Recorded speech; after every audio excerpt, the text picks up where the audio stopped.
లవ్వులు చేసి కానీ 2 పెళ్ళిళ్ళు చేసుకుని బారుగుండంగా ఇంకొక ఆతో ఉండి దొరికిపోయి ఈ మధ్యలో ఉట్టా చేతులు అమ్మాయి పాపం నిజంగా చెప్పాలంటే ఆయనకి ఎంతో క్రేజ్ వచ్చింది. ఆయనకి మాతో గత ఆయన అంటే ఈమెకి ఇంక ఇష్టం. ఇక ఈమె వాట్సాప్ డివి ఆయన ఫోటో పెట్టుకుంది, ఆయన అందగాని ఫోటో.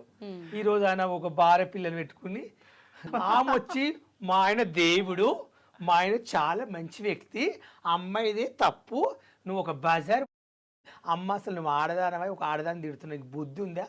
ఏ మొగైనా నీ మొగడు నీకు తీత చక్కగా ఉంటే ఈమె దగ్గర ఎందుకుంటాడు? 10 వీడియోలు చేశారు, బాగా కనెక్ట్ అయిపోయారు, లవ్ సాంగ్ చేశారు, ఇద్దరు బాగా క్లోజ్ అయిపోయారు. ఓడేమనుకుంటూ ఈ పిల్ల టచ్ అయింది అనే సాంగ్లు అట్లేదు వాళ్ళకి ఒక ఫీలింగ్ వచ్చింది, మా వైపు కంటే ఈవెన్ చేసుకుని సెట్ అయ్యేదని ఒక ప్లాన్ చేసి ఇద్దరు క్లోజ్ అయ్యారు. కాదు, మాధురి ఆల్రెడీ లవ్ ఫెయిల్యూర్ అయితే తను ప్రైవేట్ ఆల్బమ్ సాంగ్స్ చేస్తారు కాబట్టి ఇద్దరు ఒకటే సాంగ్ లో కంటిన్యూగా కొన్ని షూట్లు చేసారు, క్లోజ్ అయిపోయారు కదా. ఆడు అడ్వాంటేజ్ తీసుకొని అమ్మాయిని వాడుకున్నాడు. తెలుసా మీకు మాధురి? అంటే మాధురితో సాంగ్ చేస్తే నేను ఒక సాంగ్ నా ఫ్రెండే, నా ఫోన్ నెంబర్ ఉంది, నేను మాట్లాడతా, ఏదైనా సాంగ్ రిలీజ్ బాగా ఎలా ఉందని మాట్లాడుతుంది. ఒక సాంగ్ కూడా అమ్మాయితో దీని గురించి అసలు తను ఏం చెప్తుంది మాధురితో? ఇప్పుడు మాట్లాడొచ్చా తన పాయింట్ ఆఫ్ వర్షన్ ఏంటి అనేది? ఇప్పుడు ఉన్న సిచ్యువేషన్ కి తనకు ఫోన్ చేయడం కరెక్ట్ కాదు, అడగడం కరెక్ట్. ఎట్లా జరిగింది కదా, నేను తనని వెళ్ళి కలిసి కూడా చెప్తా. తను ఏంటంటే ఒక అమ్మాయిని అంత టార్చర్ చేయొద్దు, టార్చర్ అని కాదు, సోషల్ మీడియాలో పెట్టొద్దు. ఒక విషయము, ఆమె ఆ అబ్బాయితో దేవుని తెలుసు ఉందో తెలియదు, ఒక రూమ్కి వెళ్ళి ఒక ఆడపిల్లని బజార్ దానవు, నువ్వు ఈ బజార్ దాంతో ఉండవు అని వాళ్ళ భార్య అనడం తప్పు. ఫస్ట్ ఆఫ్ ఆల్ నేరం ఆమె మీద కేసు వేయాలి. ఫస్ట్ ఆఫ్ ఆల్ ఒక పెళ్ళిగాని ఆడపిల్లని పట్టుకుని పబ్లిక్ ఆ పిల్లకు ఒక హీరోని అవకాశము, మంచి ఆపర్చునిటీ ఉన్న పిల్లని తీసుకొచ్చి ఈరోజు బయట పెట్టినావు మీ హస్బెండ్ కోసం. మీ హస్బెండ్ బుద్ధిమంతుడా? ఆ వేస్ట్ కానీ సిగ్గుసరం లేదా? మళ్ళీ నీతో కొడుకున్నప్పుడు భార్య ఉన్నప్పుడు ఆ పిల్ల పక్కన ఉండడం మీ వాడు సిగ్గు లేదా?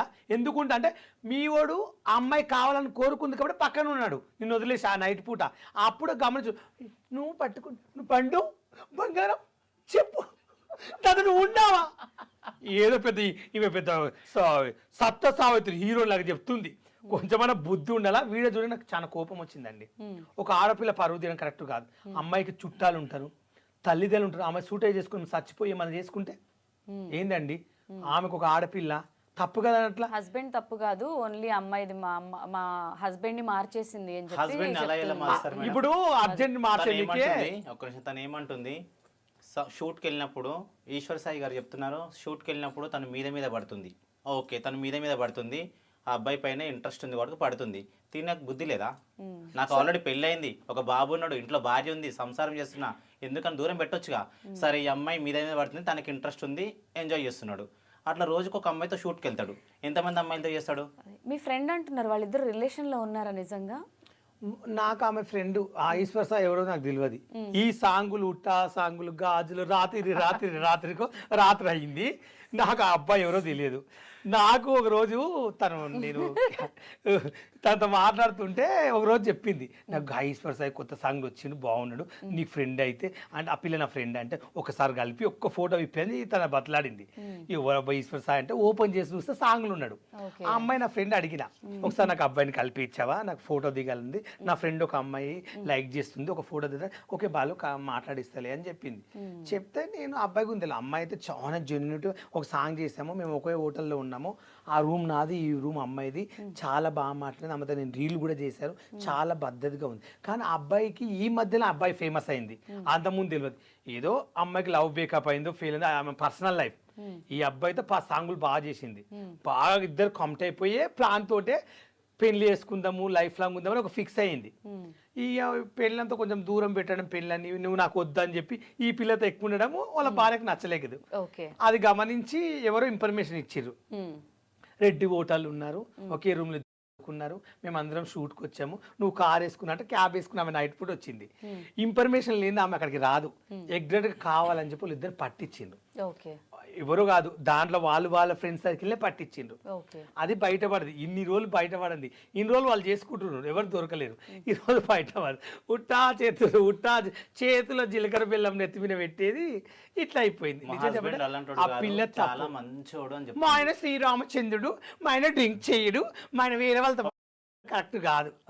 ఫస్ట్ మీ ఆయనకు బుద్ధి ఉండాలి. ఫస్ట్ ఆఫ్ ఆల్ వాడు నేను ఉంటే వాడిని చెప్పుతో మా కొట్టాను husband వాడిని ఏమీ కొట్టలేదు తెలియదు. అసలు ఒక్క నిమిషం చెప్తాను. వాడు బాత్రూంలోకి వెళ్ళి ఒక్క వస్తే నిమిషం. కాదే వాడు బాత్రూంలోకి వెళ్ళి వస్తే కొట్టట్లేదు మా ఆయన దేవుడా బుద్ధి ఉండాలి వేస్ట్ గా నువ్వు మా పక్కన వండుకున్నప్పుడు నీ పెళ్ళని చెప్పడానికి రాదు అప్పుడే గువ్వ మీద ఏం చేస్తున్నావు ఏ వీడియో పెట్టేసాయి ఏంది ఆ పిల్ల ఆడపిల్ల అని చెప్పి గుంజుకపోవాలి అమ్మాయి ఆ టైంలో ఏం మాట్లాడతామండి నాకు అగ్ని పరీక్షలు కూడా అదే జరిగింది ఓకే జడ్జెస్ కదా తిడితే ఇజ్జత్ పోతుంది వాళ్ళని ఏమన్నా అంటే నన్ను బిగ్ బాస్లో పంపారని చెప్పి ఇట్లున్నా బుద్ధిమంతులాగా ఇలాంటివి చేస్తే తీసుకుంటా అంటే నేను ముందే ప్రిఫర్ అయిపోయేటోని మరి నాకేం తెలుసు అమ్మాయిని చూసారండి బెడ్ మీద ఇట్లా సైలెంట్ చెంప మీద కొట్టి కూడా అమ్మాయి ఒక మాట వాళ్ళు ముగ్గురు ఒకటైపోయారు.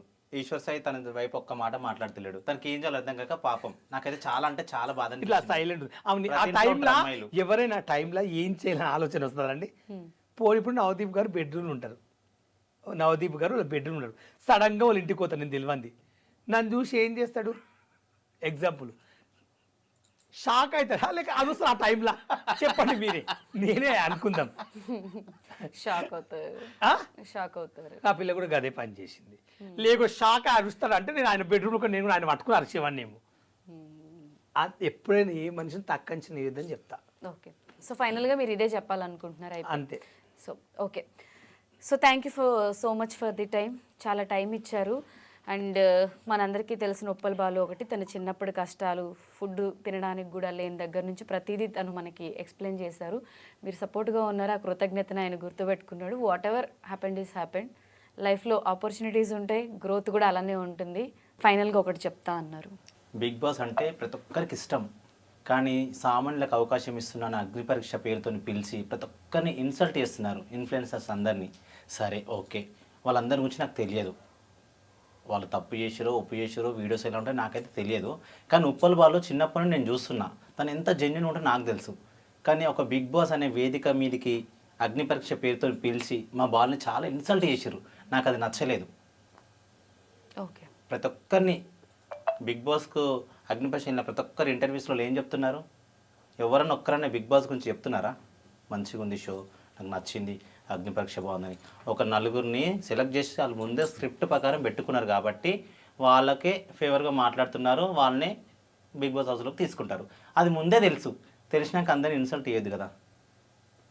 ఎవరికి ఇంట్రెస్ట్ ఉండదు. ఇట్లనే కంటిన్యూగా చేస్తే బిగ్ బాస్ అనేది ఎవరు చూడరు. అది మీరు చెప్పాలనుకున్నారు. ఓకే ఇప్పటి వరకు ఎన్నో స్ట్రగుల్స్ కష్టాలు చూసి ఇక్కడి వరకు వచ్చి అందరితో బాలు అంటే మంచోడు ఎవరికైనా కష్టం వస్తే బాలు ఉంటాడు అనే స్టేజ్కి మీరు వచ్చారు. ఇదే మంచితనంతో మీకు ఇంకా పెద్ద ఆపర్చునిటీస్ రావాలి వస్తాయి మీరు లైఫ్లో సక్సెస్ అవ్వాలి అని చెప్పి నా సైడ్ నుంచి నేను హార్ట్ఫుల్గా కోరుకుంటున్నాను. Thank you so much for coming అండి. Thank you so much. నిజంగా చెప్తున్నా నాకు స్పెషల్గా బిగ్ బాస్ ఆపరించి రాకుండా పర్లేదు కానీ మళ్ళీ అయితే బిగ్ బాస్ తీసుకున్నాను అదొకటైతే చెప్తాను. అంతమించి ఏం లేదు. నాకు బిగ్ బాస్ అంటే చాలా ఇష్టము. నాకు ఇండస్ట్రీ వాళ్ళ అన్నం తిన్నా ఇండస్ట్రీని అయితే ఎప్పటికీ మర్చిపోలేను. ప్లీజ్ నన్ను తీసుకుంటే రేటింగ్ వస్తుంది. వైల్డ్ కార్డ్ తోటనే ఉప్పలపాలను తీసుకోండి, 2 వీకులు చూడండి, నచ్చితే ఉంచండి, నచ్చకుంటే బయటికి పంపేయండి. కానీ నేను వచ్చానంటే బిగ్ బాస్కు ఇన్ని రోజులు చేసిన బిగ్ బాస్ వేరే, ఉప్పలపాలు వచ్చిన బిగ్ బాస్ వేరే ఉంటుంది. ఇది మాత్రం చరిత్రలో మిగిలిపోతుంది. బిగ్ బాస్ బ్రాండ్ అనేది ఇక ఎప్పటికీ చరిత్రలో రాస్తారు. గిన్నిస్ బుక్ అయితే ఎక్కుతుందని నేను కోరుకుంటున్నాను. అంతకన్నా ఎక్కువ చెప్పలేను. నా గొప్ప లేదు, నాకు అంత ఫ్యాన్స్ ఉన్నారు, అంతమంది నన్ను పోతే చూడాలని కొన్ని కోట్ల మంది ఎదురు చూస్తున్నారని అది నాకు తెలుసు. ఓకే బాలు మీరు చెప్పినట్టే బిగ్ బాస్ మిమ్మల్ని ఇన్ ఫ్యూచర్లో అయినా పిలవాలి, మీరు అనుకున్న డ్రీమ్ రీచ్ అవ్వాలి అని చెప్పి కోరుకుంటున్నాను. ఈ ఛానల్ మాత్రం చూడండి, నా ఇంటర్వ్యూ మొత్తం ఉంటుంది ఇదే channel. Hi dream please like చేయండి, షేర్ చేయండి, చూడని వాళ్ళు ఉంటే కూడా ఓపెన్ చేసి చూడండి ఈ ఛానల్ని. Thank you so much.